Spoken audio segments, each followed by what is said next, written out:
ஹரியோம். சிந்திக்க சில துளிகள் என்று இன்று யட்சனுடைய கேள்விக்கு போவோம். திரும்ப யட்சன் கேட்கிறான், வாழ்க்கையில் நீ அடைந்த பலனில் மிக உயர்ந்ததாக எதை நினைக்கிறாய் என்று கேட்டார். அதுக்கு தருமன் சொன்ன பதில், நான் ஆரோக்கியமான வாழ்க்கையவே உயர்ந்ததென்று நினைக்கிறேன். அதாவது நோயின்றி வாழ்வதையே உயர்ந்ததாக நினைக்கிறேன் என்றான் தருமன். உண்மையில் இந்த கேள்வி பதிலை படித்த உடனே எனக்கு பல விஷயங்கள் ஞாபகத்துக்கு வந்தது.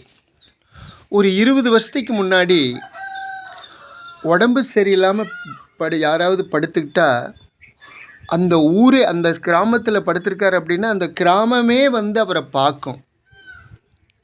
அதோடு அவங்க சொந்தம் பந்தம் எல்லோரும் அவங்கள பார்ப்பாங்க. இன்றைக்கி அப்படி இல்லை. உடம்பு சரியில்லையா, சரி பரவாயில்ல. இப்போ நம்ம ஸ்கூலுக்கு வேலைக்கு போயிட்டுருக்குறோம். இன்றைக்கி வரல, ஏன் வரல, அவர் உடம்பு சரியில்லையா, ஓ ரைட் சரி, அவர் வராது, அவர் வேலை யார் செய்வா அப்படின்னு உடனே மாற்றிக்கிட்டு வாட்டில் போயிட்டுருக்காங்க. எல்லாமே அப்படி தான். ஏதாவது நம்ம தோட்டத்துக்கு வேலைக்கு வர்றாங்க, வரல, உடம்பு சரியில்லை, ஏன் உடம்பு சரியில்லை, அவ்வளோதான் பதில். வேறு ஒன்றுமே ஆச்சரியமோ அதிர்ச்சியோ கவலையோ கிடையாது. ஏன் அப்படின்னா, இன்றைக்கி உடல் சரியாக இருக்கிறவங்க யாருமே இல்லை. உடம்பு சரியில்லைன்னு ஒரு குடும்பத்தில் ஒருத்தர் இல்லை, அத்தனை பேர்த்துக்கும் இன்றைக்கி உடம்பு சரியில்லாமல் போகும். ஏன்னா ஒரு ஆரோக்கியமாக வியாதியே இல்லாத, ஹாஸ்பிட்டலே போகாத, மருந்தே சாப்பிடாத மனிதர்கள் இருக்கிறாங்க அப்படின்னா இருக்கலாம், ஆச்சரியந்தான். அந்த மாதிரி ஆயிடுச்சு இன்றைக்கி. அதனால் உடம்பு சரியில்லாத சாதாரணம், ரொம்ப சாதாரணம். அதனால் இதுக்கு என்ன காரணம் அப்படின்னு பார்த்திங்கன்னா, உணவாக இருக்கலாம். ஏன்னா நம்ம சாப்பிட்ற உணவு சுத்தமான உணவுன்னு சொல்ல முடியாது. ஒரு 20 வருஷத்துக்கு முன்னாடி மருந்தடிக்கிறவங்க, உரம் போடுறவங்க ரொம்ப கம்மியாக இருப்பாங்க. ஆனால் இன்றைக்கி மருந்து அடிக்காமல், உரம் போடாமல் விளை வைக்கிறவங்களுடைய எண்ணிக்கை அதிசயமாக இருக்கும். அதே மாதிரி சுற்றுச்சூழல் ரொம்ப பாதிக்கப்பட்டிருக்கு. எல்லா இடத்துலையும் கிராமங்களில் நிறையா தொழிற்சாலைகள், அதன் மூலம் காற்று மிக மாசுபட்டிருக்கு, கோழிப்பண்ணை மிக மாசுபட்டிருக்கு, சுற்றுச்சூழல் பாதிப்பு. அதோட குடிதண்ணி ரொம்ப மோசம். சாக்கடை ஓடிக்கிட்டே இருக்கும், பக்கத்தில் போர் போட்டிருப்பாங்க, அந்த தண்ணியை தான் குடிக்கிறது, போர் தண்ணி. எல்லா கழிவுகளையும் கொண்டு ஆற்றுல விடுறது, அந்த ஆற்று தண்ணியை தான் சுத்தம் பண்ணி குடி தண்ணி. என்ன தான் சுத்தம் பண்ணாலும் அதனால் எல்லாம் மாசுபட்டிருக்கு. மக்கள் தொகை 140 கோடி. இந்த உலகத்திலேயே நாம் தான் நம்பர் 1.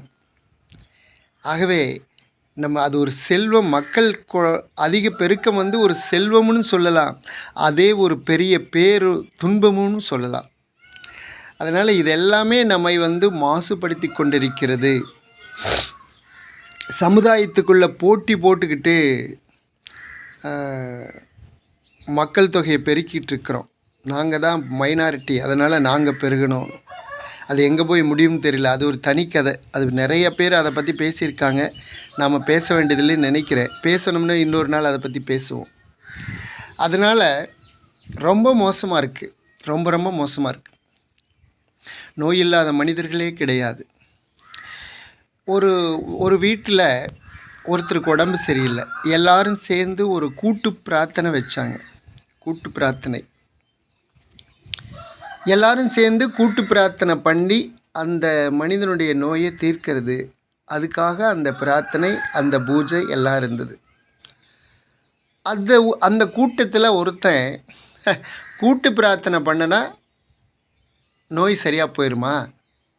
என்னையா இது மடத்தனம், என்னது முட்டாள்தனம் அப்படின்னு சிரித்தான், கோவப்பட்டான். அதுக்கு அந்த கூட்டத்தில் அந்த பிரார்த்தனை செய்த அந்த முக்கியமான ஒரு பெரியவர் எந்திரிச்சு, நீ மடையன், நீ அறிவு கெட்டவன், நீ முட்டாள், நீ சுத்த பைத்தியகாரன் அப்படின்னு சொன்னார். ரொம்ப கடுமையான வார்த்தைகள் அதெல்லாம் சொன்னார். இவனுக்கு பயங்கர கோபம் வந்துருச்சு. நீ எந்திரிச்சிட்டான், அடிக்கிறக்கே எந்திரிச்சிட்டான். நீ வந்து என்னைய சொன்ன வார்த்தைகளுக்கெல்லாம் மன்னிப்பு கேட்டுரு, வாபஸ் வாங்கிக்கோ, மன்னிப்பு கேட்டுரு, இல்லைன்னா நான் என்ன வேணாலும் பண்ணுவேன்னா. உடனே அந்த பெரியவர் சிரிச்சுக்கிட்டு சொன்னார், நாங்கள்லாம் வாயில் பிரார்த்தனை பண்ணினா,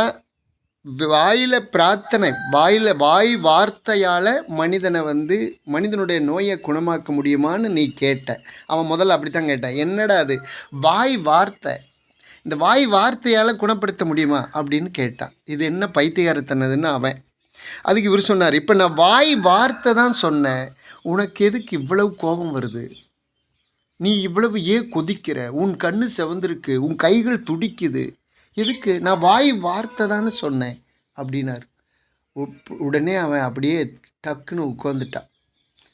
அப்போ அதே மாதிரி தான் உன் மனசில் எப்படி கோபம் வருதோ, உன் மனசில் எப்படி வெறித்தனம் வருதோ, நீ ஒரு அவமானப்பட்ட மாதிரி எப்படி உணர்றையோ, உன்னை அவமானப்படுத்திட்டு கேவலப்படுத்திட்டான்னு சொல்லி எப்படி பொங்கி எழறியோ, அதே போல தான் எல்லாரும் சேர்ந்து ஒரே மனசாக கடவுளிடம் பிரார்த்தனை பண்ணும்போது அந்த பிரார்த்தனையும் வேலை செய்யும் அப்படின்னு உணர்த்தினார். இதை விட ஒரு உதாரணம் சொல்ல முடியுமா? அதனால அவர் அடங்கி போயிட்டார்.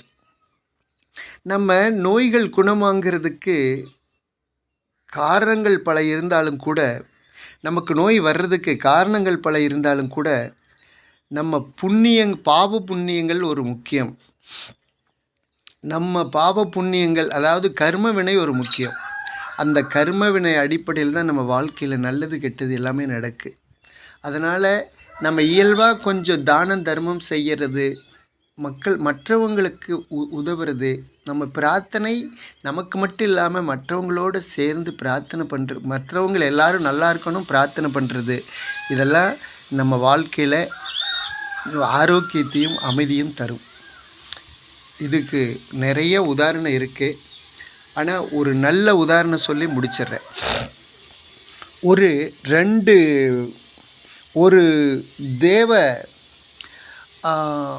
தேவலோக ஒரு பெண், தேவலோகத்து பெண் ஒரு கோயில் அடிகளை உட்காந்துட்டு வாரவங்க போகிறவங்களுடைய அவங்க செய்யறடைய செயல்களை எல்லாம் கணக்கு எழுதிக்கிட்டு இருந்தான். ஒரு பழைய பெண், தேவலோக பெண். இன்னொரு புதிய பெண் அங்கே அந்த இடத்துக்கு வந்தா. அவள் பக்கத்துலேயே இந்த பொண்ணு உட்காந்தா. அப்போது ஒரு சம்பவம் நடந்தது. அந்த சம்பவத்தை அந்த பொண்ணு எழுதிக்கிட்டு இருந்தா. என்ன நடந்ததுன்னா, ஒரு பிச்சைக்காரன் கோயிலில் உட்காந்துருந்தான். ஒரு காதலனும் காதலியும் 2 பேர் வந்தாங்க. அந்த பிச்சைக்கார தாயே பிச்சை போடுங்கன்னா, அந்த பொண்ணு என்ன பண்ணா, ஒரு 5 நாணயத்தை எடுத்து பிச்சையாக போட்டா. காதலம் போட்டுட்டு காதலி போடுறா, நாம் போடலைன்னா நல்லா இருக்காதுன்னு அந்த காதலன்னு ஒரு 5 நாணயத்தை எடுத்து போட்டான். அப்போ அந்த வழியாக இன்னொரு பாட்டி வந்தாங்க. அவங்க பார்த்துட்டு ஒரு 3 நாணயத்தை எடுத்து பிச்சையாக போட்டாங்க. அந்த வழியே இன்னொரு இளைஞன் வந்தா. அந்த இளைஞனும் ஒரு நாணயத்தை எடுத்து பிச்சையாக போட்டான்.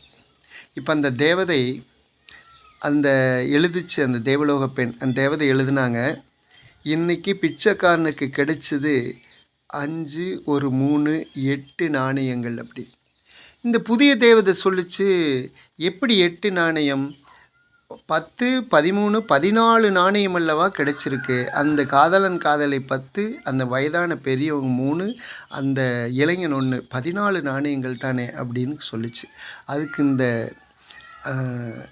இந்த பழைய தேவதை சொல்லிச்சு, போடணும்னு போட்டது அந்த காதலி தான், காதலன் அப்படி இல்லை, நம்ம போடலைன்னா நம்மளை தப்பாக நினச்சிக்குவாளோன்னு சொல்லி போட்டது. அதே போடணும்னு போட்டது அந்த பாட்டி. அந்த இளைஞன் நம்மளை எல்லாரும் பார்க்கணும்னு நினச்சி போட்டான். மொத்தம் அந்த போடணும்னு போட்ட நாணயம் 8 அப்படின்னு சொல்லி எழுதுச்சு. கணக்கு அதுதான் கணக்கு, அதுதான் புண்ணியத்துக்கு போச்சு, மற்றதெல்லாம் புண்ணியத்துக்கு போகவில்லை. இது ரொம்ப சாதாரண விஷயமா இருந்தாலும் ரொம்ப ஆழமான விஷயம். கவனித்து பாருங்கள். இந்த தானம் தர்மம் செய்கிறது கூட உண்மையாலுமே தேவைக்கு ஏற்றால் போல் செய்யணுங்கிற மனசோடு செய்தால் அது தானத்தினுடைய நம்மளுடைய புண்ணியத்தை தேடுறதுக்கோ பாவத்தை குறைக்கிறதுக்கோ உதவும். எல்லாரும் பண்ணுறாங்கன்னு நாம் பண்ணுறது அது கணக்கில் சேராது. இதுவும் ஒரு உண்மை, புரிஞ்சுக்குங்க.